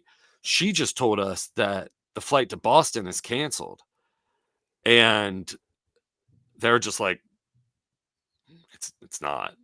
And I was just like, she's wearing a Frontier outfit and she has an iPad and she like double checked it and she says it's canceled. She's like, we can take your luggage. I'm telling you, it's not. And like, you're good. And so I was like, I'm sorry. I'm not trying to manage what's going on. Could you bring her up here? Right. Or like, and so we could all have a powwow. Cause I think there's some other people that are also, cause I immediately was like, it's my wife's 40th birthday. I can get on the horn and cancel all this shit. And we can just take our car and drive and go to somewhere in Kentucky or Tennessee, somewhere within driving distance. Yeah. I can throw together. Because you're probably not the last-ditch only effort. people she told it was canceled to, you know, like. Yes. I was like, I can start real quick putting together to keep this magical, like fun weekend of turning 40 and it's us together, no kids. Pretty quick. I can put something together. But I was like, I need to know, and we need to get out of here. Because this ain't about wasting no time. Because she's 40. And woman comes up there, and I was like, you like tell her what you told us. She's like, but Boston's canceled. Women behind the counter is like, no, it's not. And it's like they're just saying that to each other. Yeah. And I'm just like, who has the information? Then this other guy comes up with an iPad, and they're like, Reggie, flight to Boston, is it canceled? They both turn to look at him, and he goes, no, the flight to Phoenix is canceled, but Boston, there's no issue. I'm always confusing Boston and Phoenix. They're so similar and close together. We were just like, take our bags. We are going to the like. We are just so like, and it's the mildest inconvenience. But when it's something so grand and you don't want to be late and you have that mentality, so and stressful. you have zero And control. So little of it is in your control that and I don't want it to be. I don't want it to be in my control. But I just want to know the information. That's genuinely one of the things that I hate, right? Like if I'm driving to Ohio and like I get a flat tire or something, you know, like I can put my spare on, you know, I can call AAA. I can, you know, I might be delayed, but there's still steps that I can take. Like worst case scenario, whatever. I leave my car on the side of the road. I'll call Enterprise and get a rental car. You know, I can do something. If you're at the airport and they're like, hey, your flight's delayed by 48 hours. It's like, well, crap. And so I had a layover. It wasn't a direct flight home. It was Juneau to Seattle. Newark. Yeah. Okay. Yeah. It was Juneau to Seattle to Newark. And well, because the thing I was trying to do when I realized I couldn't check in for the flight home was pick a seat where like if I just got my itinerary for the July trip. They paid for it, but you could drop an extra $40 Glen Tickle. Correct. Yeah. Like they seat. Yeah. Tickets covered. Yeah. But most airlines now, like to pick your seat, you usually have to pay, you know, $50 or whatever. Yeah. Sometimes it's free as long as like one of the free seats is still available. Otherwise, pay to upgrade. Yeah. So I did it yesterday. I got the itinerary. It's like the first thing that I do because I have to sit on the aisle. Because I can't imagine having to ask a stranger like, hey, can you stand up? I gotta piss. I need you, a stranger. I need you to give me permission to piss. Hey, like, this is a 2-man operation. Yeah, it's like I need to be able to get up and down. I may need your hands for my ginormous dong. Yeah, it's like I don't want to have to bring someone else into this. So I got to sit on the aisle or I lose it. So I was trying to pick a seat and I couldn't do it. And that's when I was like, hey, it won't let me do this. That's or right. Like, You and I have not flown together. We've just seen each other at the airport. correct. I forgot. And I hate it. I hate flying so much. The flight from Seattle to Newark was overnight. The plane was like 90 degrees the whole time for some reason. I can't sleep on airplanes anyway because I'm too stressed and uncomfortable. The seats are so uncomfortable, it messes my back up every single time. And I'm just like sweaty and irritable, and I'm like still getting over the panic attack of finding out I'm going to a different airport than the one I thought I was going to. And now they're hotboxing you. And now it's hot as shit. The lady next to me kept falling asleep and like leaning on my shoulder, and I was just like trying to gently nudge her. I was like, "Get off of me!" Like Also, again, you do not at that point when she's invading your space and touching you. Do you have to be polite? Like, yeah, it'd be like, "Excuse me." Like also, this isn't just something we should all have to take for granted. Right. All 3 flights, some motherfucker was in my seat. 3 for 3. Right? I picked my aisle seat. It's on the ticket. I know what one I'm looking for. And the thing is, none of them were like, "Are you sure?" And then like looked and like, "Oh, I'm in the wrong row." They were middle seat people just sitting in my seat for a little bit. Mm-hmm. And I was like, "You just thought I wasn't going to show up?" They were playing 50-50 chance. You sit in your shitty middle seat until the door closes. If the door closes and I'm not there, hop over. It's all yours, you know? God, when I was coming back from Budapest, there was a guy in my seat, and he was like a part of a large group. Mm-hmm. And he tried to like talk me into just sitting in the middle. And I was like, I had absolutely not. I had worse than that. It was one time that I got there, and like I look and like I'm double checking and like looking across, making sure I'm not making a mistake before I have to engage. Yeah. Because that's my least favorite. Oh, I got to tell a stranger they did something wrong. Yeah. And it's classically like plane people are maniacs. Yeah. Or they're a higher chance depending on what airline you're flying on. Like Frontier, they don't have movies, and you got to pay for the airbag that falls down if you're going to go through a crash. And it's a great way to watch couples fight until they get divorced on their way to fucking Palm Beach or whatever. But I looked at everything, I double checked, and I was just like, "Hey," and I even think I said, "I think you're sitting in my seat," and safeguarded it. And the guy was just like, took off his headphones. He's like, "I don't think I am." And I was just like, and like I sat there, it felt like longer, and I was just like, "Oh, this is what I'm gonna do. I'm just gonna go to a flight attendant." Yeah. And I'm gonna just tell them and be like, and so I was just like, "Okay," and I walked away and I went to the nearest flights, and I was just like, "Hey, I think that guy's in my seat. There's my seat." And she was just like, "All right," and she walked back and she's like, "Sir, you're in this gentleman's seat," and he goes, "Oh, okay," and then he moved to the middle seat. Like, and I was just like, and I don't have a thing. Like, I don't fucking care where I sit now. When I was bigger, I was more of a, I was the opposite. I liked a window seat so I could keep my shit, my fat and whatnot, like parked, like leaned against there and like be out of the way. Cause I am someone who falls asleep on the plane a lot. And if I don't have to, like, if I'm in the aisle, fucking, I'm a spill out into the aisle and fucking get my elbows racked like in Wedding Singer. So, but yeah. Plane people, that's like it used to be so much different. My grandfather loved flying. He did it a lot because he was working on the atomic bomb for the government. Fly the happy skies. Fly to New Mexico a lot. And he loved, even as a kid, a story he would tell a lot, like especially. Do you think that's why you are a medical marvel of dying? Like you're Mr. Glass is because he was around a lot of radiation. That's probably it. You're part superhero. But he would tell a story about how like when he was a kid, when like aviation was being invented, he would just like save up whatever money he could and then like go to the airport nearby, and there would just be like pilots in like shitty little prop planes, and you could just like give them a couple cents and they would take you up for a ride, and he would just do that. Maniac. He loved it. And he would always, when he would fly, he would like get a seat over the wing, and he has like thousands of pictures taken in the air of like the wing of the airplane he was in. Anyway, autism is genetic, and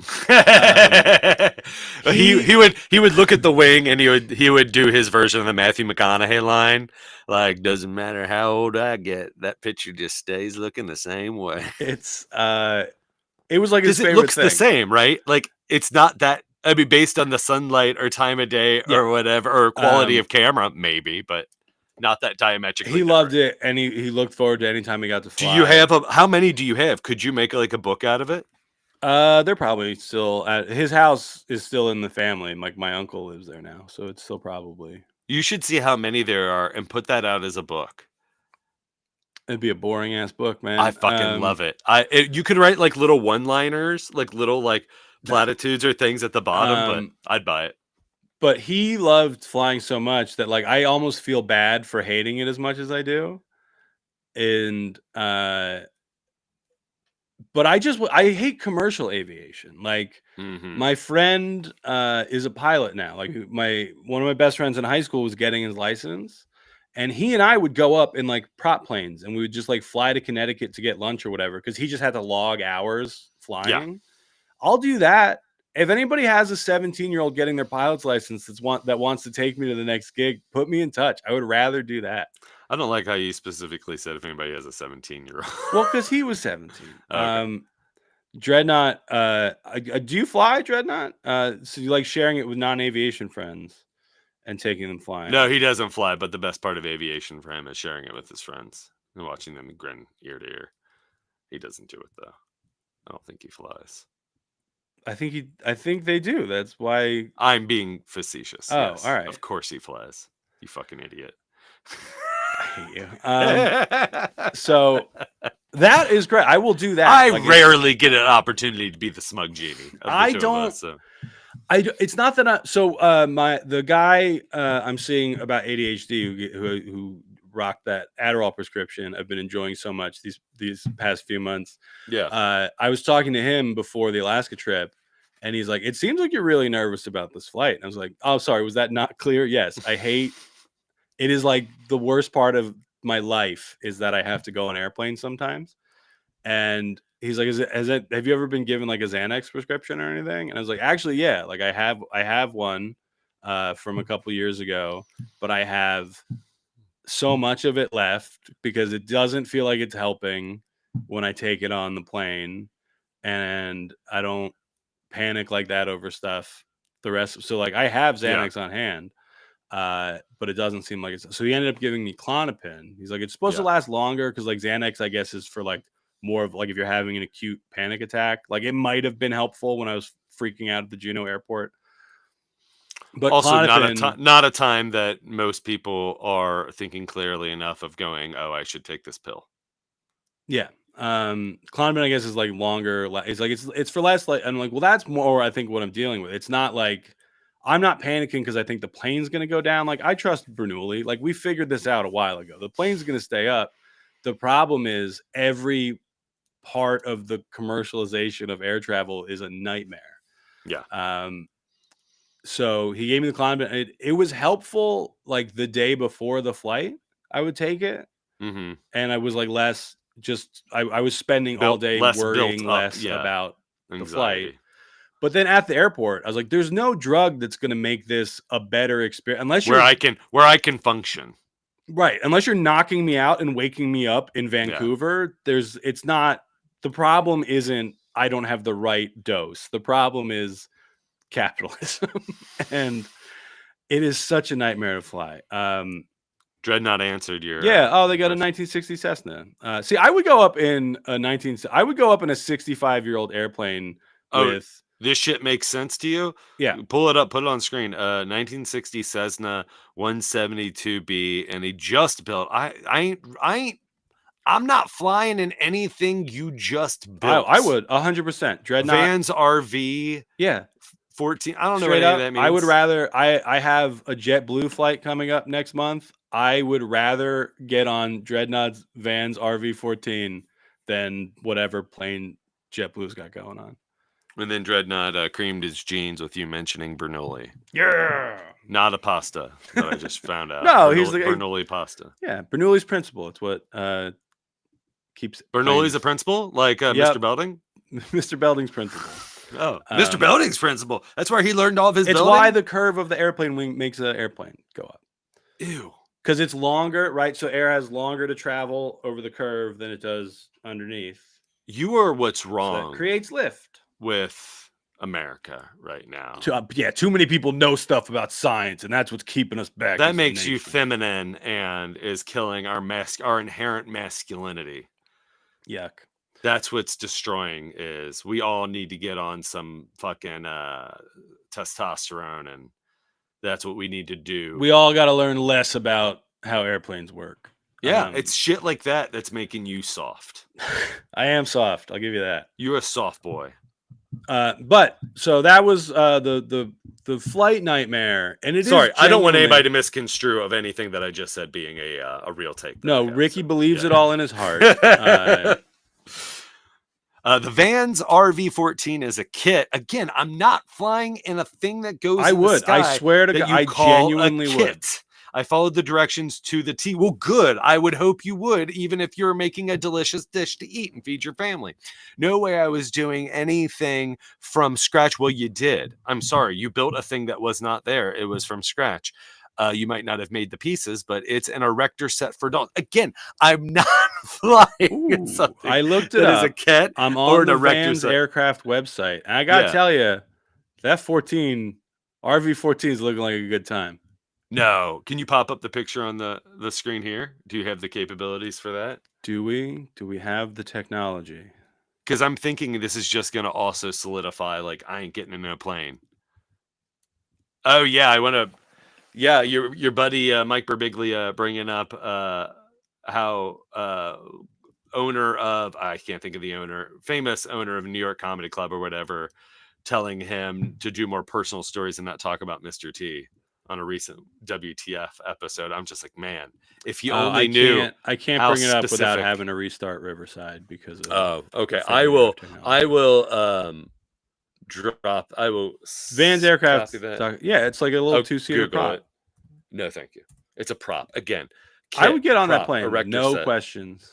No, thank you. So my mom is a very nervous flyer. I have no questions. I'm just also not getting on that plane. And when I started going up in airplanes with being piloted by another child, my mom would make me tell her every time that it was something that I really wanted to do. And it was because like that was her out. Like if something happened, that was her way of being like, well, Glenn really wanted to go. It's a bummer that his friend crashed into a mountain and they both died. With a kit build, it's experimental. Again, don't like that. You can do all kinds of mods, don't like that, which I didn't do other than the smoke system, oxygen, etc. Smiley face. I don't like any of that kind of like glibness and just like, I love it. whimsy when talking about flying. You have to take over. I have to bring in my wife and kids. Oh my God. And then we'll wrap this baby up. I'm sorry. Stop having sorry. responsibilities outside of talking to me. I'm going to talk to Dreadnought about airplanes. So yeah, I would. I love that you hate the functionality of the airport in the industry. Yeah, It is not the actual flying. correct. Yeah. That part is fun. So with my friend, I don't remember the type or he was in like a club. So he was like 1/32nd owner of a little 2-seater, or maybe it was a 4-seater. We did take a flight. It was my pilot friend, me, my dad, my aunt. We're flying from Jersey to Florida in a 4-seater. But most of the time it was just me and him. And that's great because like you go to a small airfield, right? You just hang out there's, you don't have to stand in a 45-minute line. I'll do that all day, every day. Private flying is way better than commercial, I would say, which is like, I've thought about it genuinely as a guy who hates the airport so much. It's like, well, what if I got a pilot's license? What if I Harrison Ford this thing? And I, rather than having to be flown around commercially, a thing that I hate, but it is like there's too much medically wrong with me is the boring answer. where it's like, oh, I wouldn't be able to. Like I'm prone to fainting. I got back problems. Where it's like, oh yeah, I should probably not be the one operating an airplane solo. I would be up flying with my friend, and sometimes he'd be like, "You want to take over for a little bit?" And I was like, "Nah, man. I would actually really love it if you, the one with pilot training, if you could operate the airplane that's in the sky."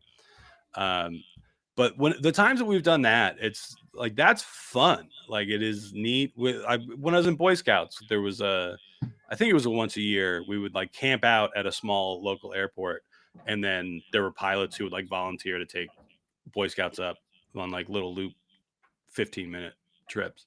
That was always a lot of fun. I liked doing that. But yeah, it is just I don't like having to stand in line anywhere really, but like the airport because you have to get there so early. Then you start off by standing in a big line, and then you just have 2 hours to kill in an airport.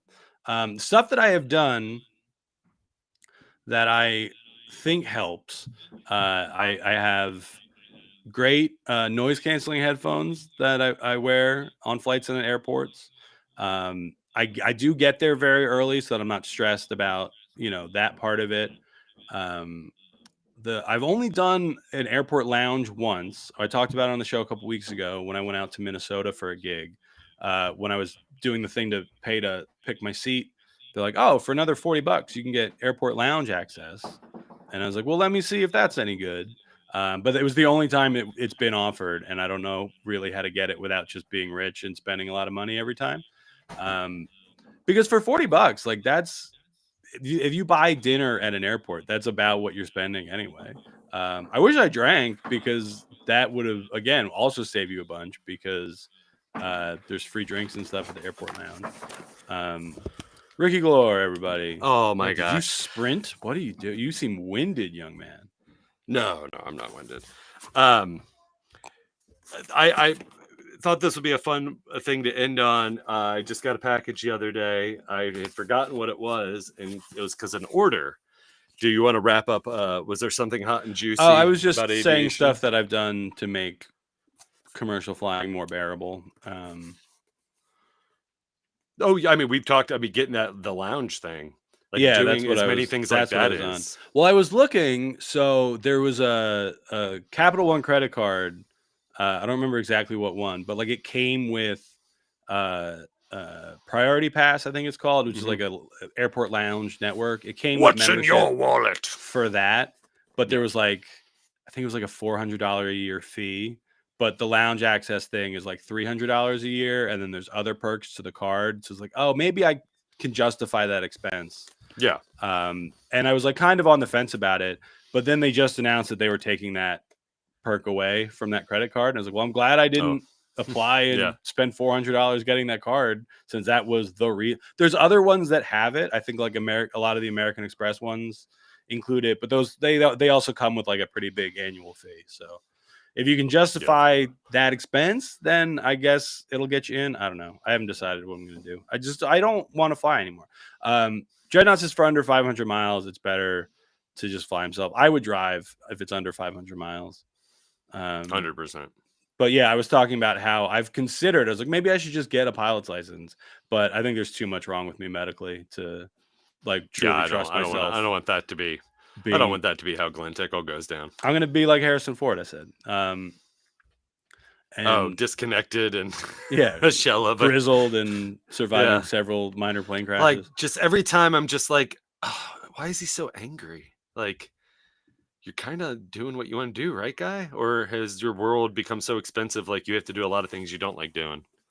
I don't know. But yeah, I don't think I should be the one solo operating a machine that's in the sky. But yeah, under 500 miles, I would just drive. That's nothing. But what do you got? You got a box. So I got a box. So whenever we get deliveries of stuff, I guess I should cover up my address. I mean, I really don't care. Yeah, tell everyone where you live. I forgot because I had ordered it when it was when I remember what it is on a group thread one night between me, Eric Hunter, and Nick Hyance. I was shared, and I had already seen the article online and read it and was planning on pre-ordering Dirtier Work, the dirty edit and behind the scenes, some documentary stuff, commentaries for Dirty Work, which it still holds up for me. I think it is a solid movie. So this is from Vinegar Syndrome. I like the sticker. They say, careful, physical media. And it's weird stuff. Vinegar Syndrome. So I'm going to unbox this as we have our first official unboxing video. If you want to send us stuff to Daddio, P.O. Box Daddio. Oh, here it is. I was going to say, I have a P.O. box, but I don't anymore. Yes. So this has the theatrical cut and the dirtier cut. Interesting. Yeah, there is a lot of special features on this. All right. I'm looking forward to watching this. I don't know. Ultra HD. I don't think this is actually what I ordered. So I think this might be incorrect, but I'll deal with that later. You fan of Dirty Work? Seen it once? Didn't care for it? Yeah, I mean, it's not a thing I watch regularly, but I've seen it. It's good. Yeah. I like Norm. I like Bob Saget. Yeah, I'm happy to hear some more stuff because I don't know a lot of behind the scenes stuff on it, and just to hear them talking about and stuff. Big fan of Norm, so anything additional with him, I am happy to watch and peruse. A podcast to talk about better podcasts than ours that I've watched clips of, but I've not listened to any of the episodes, is Amy Poehler's new podcast. I have watched numerous TikTok clips of when she had Will Forte on, and it also just confirmed I love Will Forte. Big fan. He seems good. Yeah. He is he's also one of those creatives that the more I found out like stuff that he did, like I like that 70s show, and there was like these 2 seasons in particular, and I was okay with Third Rock from the Sun, another Bonnie Turner, Terry Turner TV show that he wrote on. But when I realized that Forte wrote on that 70s show, and that the 2 years that he wrote primarily was the head writer on, I'm just like, oh yeah, those are my 2 favorite seasons of that show. And then when you left, I was just like, oh yeah, this show's not great. Yeah. And then when he was on SNL, he was one of those guys that like anytime he popped up in something, I'm like, all right, well, let me pay a little bit more attention. This might be a little bit more interesting or off the beaten path. He's pretty good. A lot of 5 like to 1 Will sketches. Forte. Yeah. Those are usually the ones I enjoy. I thought Amy Poehler, there's some Upright Citizens Brigade weirdness, some stuff there about the business. But beyond that, I've always enjoyed her as well. Because we're always saying a lot of her people work I've enjoyed. Without, I mean, again, we're trying to wrap up. I don't want to end on a negative note. A lot of that's what I was like. Yeah, a lot of Amy Poehler's work has been enjoyable. Yeah. Yes. Anything else you want to address before we wrap shop this week? And tell people that if you watch the live stream next week, you can get 2 episodes on Wednesday that will be released 2 weeks in a row. And the morning is Hannah Rome's of #Comedy Club. Yeah. Booker and comedian. Excited to talk Can't to wait. And then at, what is it, 12 or 12:30? I don't remember. We have Chuck Tingle. I can't believe you pulled this off. I don't think it's like I think it was just I email, like it's what I do. Like I email people and I'm just like, hey, here's this thing we do. You want to be a guest? Weeks ago on Daddio. Because he phoned in to Mulaney's talk show, and you're like, there was some guy. And I was like, he's not some guy. He's Chuck Tingle. You put some respect on that man's name. I put out, and you had no idea. I was like, no, poll. he is like a significant online presence. Every time I would mention to him the story of like me not knowing and you knowing, and then being like, so yeah, and then Glen knew him. Eric Connor was just like, of course, Chuck Tingle. Every time I've told someone Chuck Tingle, they're like, yeah, I know Chuck Tingle. Yeah. Like, that's why we put up like who is more famous, Chuck Tingle? I mean, Mulaney. Now, obviously, Mulaney. But like, what I meant was, like, when I was at Geekosystem, right? That was kind of when Chuck Tingle was popping off on Twitter, and a lot of his books were hitting in a big way online. And it's like, yeah, I think like comedy fans knew Mulaney then, but And Now he's like more of a household name because of all the scandal and whatnot. well, and I mean, that's the one of because you have much more of a rich understanding of him and his history of popping big on Amazon and ISO and being very specific with his titles of his books and like kind of cracking that. My one question is, so did you really call into Everybody's Live, or was that set up with? That's Yeah, well, because that's what we were talking about. You're Yeah. like, oh yeah, some guy. I'm like, I'm sure that was a scheduled thing. Like, and then me like a rube coming into like a dumb, Hollywood, ignorant California baby. with my like suitcases and sitting down after I get off the bus. You're like, you want to be in the pitches, kid? I'm just like, golly gee, mister, I'm gonna be a star. Yeah. Yeah. I broke- can't wait. It's gonna be a lot of fun. All right.